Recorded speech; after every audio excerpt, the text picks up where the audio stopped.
Hey guys, Wes here. So my Fluvil Spec Rescape video just uploaded a few hours ago. That was actually shot yesterday. So this is kind of like the day after update. So everything is still looking pretty good. The crypt is kind of shot up and is growing more vertical now. And the Bacopa is showing some good signs of survival, I guess I could say. It's nice and green on top and only the bottom leaves are melting a little bit. The pearlweed is doing okay. It looks like it's melting a little bit. It's hard to tell on camera because this phone makes everything look really colorful and saturated, but it's kind of faded and it looks like some of the leaves are melting. So far, the Starigen Repens is looking pretty good.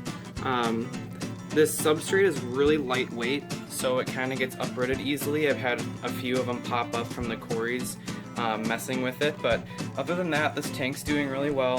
One thing I did notice yesterday after everything was done and I was just checking up on the tank to see if plants uprooted, I noticed that the temperature was like 85 degrees.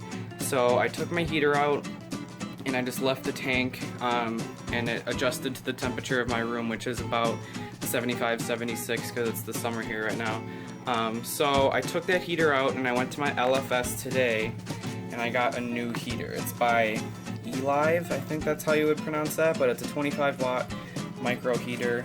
So now that is in the back compartment of the Fluvil Spec and it's doing fine so far.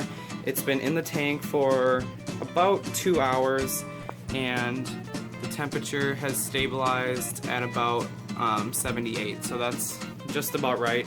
If it gets any higher than that, then I'm going to get worried and I might have to buy an adjustable heater because this one is preset to raise the temperature 5 to 10 degrees Fahrenheit above the room temperature, which is a little bit odd. It doesn't actually give a temperature like the Tetra preheated ones are, so it's just kind of raises the temperature from whatever the ambient room temperature is. So that's all that's really changed with this tank in the course of a day. One thing that I picked up when I was at my LFS getting the heater was an Epistogramma, which is in the 29 gallon over here. So I kind of gave in and I got one. He is right here. It is very clearly a male, which I'm very excited about, and the angelfish has to steal the spotlight once again. But yeah, I just put him in about an hour ago and he seems like he's doing pretty well so far. He's been out and about quite a bit. My hand is kind of scaring him right now in front of the glass, but I did put this terracotta cave back in here, so hopefully he'll start using that, or maybe he will just kind of stay in this driftwood like this, because that's the first spot he swam to when I released him into the tank, so that might become his home. So other than that, nothing has changed in this tank either.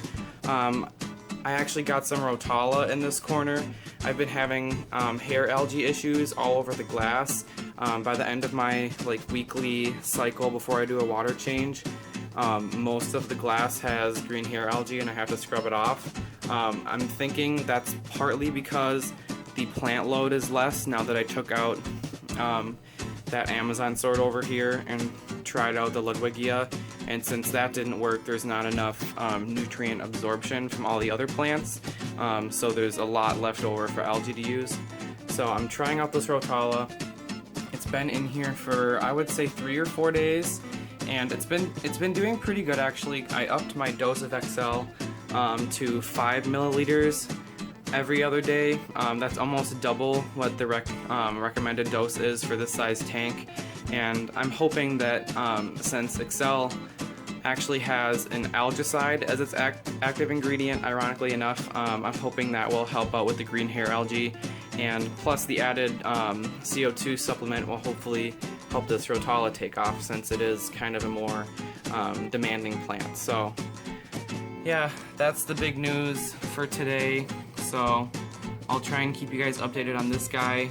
He looks really great right now. Hopefully he lasts longer than my other Episto. He had that odd growth on his gill, so hopefully I have better success this time. So thanks for watching, everyone. Make sure to subscribe for more updates on this tank and the Fluval Spec, and I will see you next time.